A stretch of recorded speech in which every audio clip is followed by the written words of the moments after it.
Hi, this is Jason with Violator Comics Collectibles coming at you with another toy review. And this time we're taking a look at the Star Wars The Last Jedi Rey Island Journey version. And this is from the Star Wars The Last Jedi toy line from Hasbro from 2017. So the first thing we're going to do is take a closer look at the packaging.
So taking a look at the packaging, pretty standard packaging. So it's got that white background with the nice red Star Wars The Last Jedi logo. Basically all the marketing was that, the white and the red. But you have a nice picture of Rey on the back. So there's, every character has their own picture on the package. It's not like one picture for the whole toy line. And this one says Rey Island Journey. You can see it, the figure in the bowl packaging. It says the Force Link. And as you go to the back, just pretty bland back packaging showing to use that Force Link technology. And then it says StarWars.com, and it's got all the different little stuff on the back. But that's pretty basic, if you've seen any of my reviews or any review on Star Wars The Last Jedi, it's almost all the packaging is the same. But let's get this guy opened up.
Alright, so taking a look at the Rey Island Journey figure. Pretty nice out of the package. One thing I did notice is in the clamshell you actually do get one of her little pistols right here. She already has one in her holster, so you get two pistols, which is kind of weird. But we did get one of these figures, not the poncho, but the actual, all the stuff underneath in The Force Awakens. It was towards the end of the toy line. It was a decent figure. It was the only Rey figure that really came with a lightsaber other than getting it in a box set, but it just didn't come with the poncho, and her face didn't look that good. This is a definite improvement on everything. So great figure, even down to the articulation, which I'll go into in a little bit, but really nice. So we'll take a look at the poncho. You can see, not too bad looking. I mean, it's molded nice. It's got little spots where the arms can move through it. It does come off. Now, I do have a problem with it because with her little hair right here, when you try and pull it off, it does get caught, so it's actually easier to slide on than it is to take off. So I'll probably take it off, outside of camera view, just so you don't see me fuddle around with it. But not too bad. I do like, the way it looks. It is a little bit bulky. It makes her look a lot fatter than she probably should be, but definitely really, really cool. So we're gonna zoom in on that and kind of take a look at the poncho, and then we'll see everything else. Here you see your face with the poncho, on. Doesn't look too bad. If you go to the back, you can see nice sculpted, little hood, almost very Jedi, reminiscent, which looks really, really cool. And then down to the midsection, you can see it's got that slant to it. I mean, it just looks good. It's got like the nice little arm, little slats, and on the back, looks pretty cool. So not too bad with that. Alright, and here she is without the poncho. Like I said, the poncho just comes off.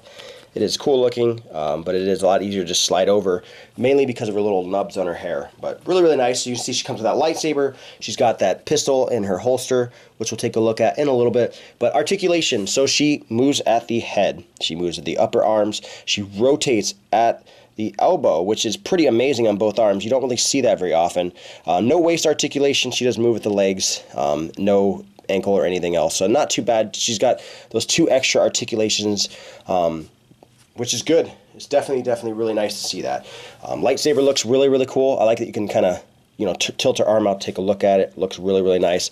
And this little gun is holstered and does move in and out. And like I said, it came with 2. They both are the same gun, so everything works nice. I mean, everything looks really good. Let's take a closer look at her. Taking a look at the face, you can see it looks really good. Definitely does look like Daisy Ridley for a 3 3/4 inch figure. Not too bad. They only have so much real estate and plastic to mold. And they did a fairly good job making this convincingly look like her. The cloak looks really good, or little jacket. It does come off. I mean, you can take it off. It'd be very hard to, but if you really wanted to, you could. And as you go onto the back, you can see the molding in her hair is pretty nice. I mean, this definitely does look like Rey, and it is a much better figure than the one that we got towards the last few waves of the Force Awakens. Midsection looks just as good. I mean, like I said, the cloak is flowing. Go onto the back, you see the detailing in the cloak and the stitching. Looks really cool. She's got that holster pistol which comes out, and looks really, really nice. She's got her hands, that rotating at the elbow. I mean, the lightsaber looks good. It's even got the little lightsaber hook. I mean, they did definitely a good job, trying to fit in everything they could on this figure, and I think they did a pretty good job. Feet are cool. I mean, you can see that the pants go down just the way they're supposed to be. They got the little molding and the texturing where her knees are in the pants, and you can see it shows her, like, her calves are showing, and then the boots. I mean, overall, very, very nice. I mean, as close as they possibly can to making it look like her outfit in a 3 3/4 inch figure. Now, this Rey figure does come with the Force Link technology, which you can see it shows that she has a Force Link spot on her foot. It comes with this nice Force Link device that you have to purchase separately. I think this is garbage. I reviewed this and showed you a bunch of times. I don't think it looks good, and most of the characters don't sound good, but we'll see how it sounds. I'm Rey. Help me with this, quick! Come on. Come on. The Resistance sent me. Help me with this, quick! The Resistance sent me. Lightsaber sound. Help me with this, quick! The Resistance sent me. So, not too bad. It doesn't really sound exactly like Rey. This is a much better sounding Rey figure than the other one. I think this sounds a lot better. The other one just sounded robotically British. This actually kind of sounds like Daisy Ridley, so I'll give them that they did a good job with that. But the Force Link technology isn't that great. They are doing a 2.0 version for the Han Solo stuff. I'm assuming it'll all be backwards compatible, and hopefully maybe have a button where you could, once you scan it, you can cycle through all the stuff, kind of like the way that the first Star Wars movie had that Comtech chip reader. I think that would be actually pretty cool. Still have it work the way it does, but if you want to actually have it cycle through the stuff and pick what you want. But we'll have to wait and see. Not really that great. I only purchased this reader just for the reviews, but I mean, just to show you what these figures can do. And for size comparison, here we have the Last Jedi Rey Island Adventure next to the I think they called this one the Jedi Training one for the Force Awakens. I'm not sure the exact name, but this is a figure a lot of people aren't very familiar with in the Force Awakens toy line, because it came out towards the end. Same thing with the unmasked Kylo Ren and a couple other characters from like Takadana.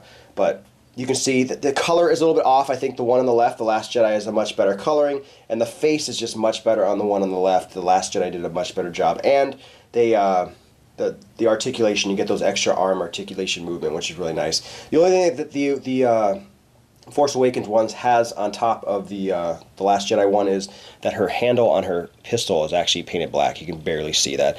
I might do a comparison on them someday, but that's just to show you what the size comparison. They look pretty good.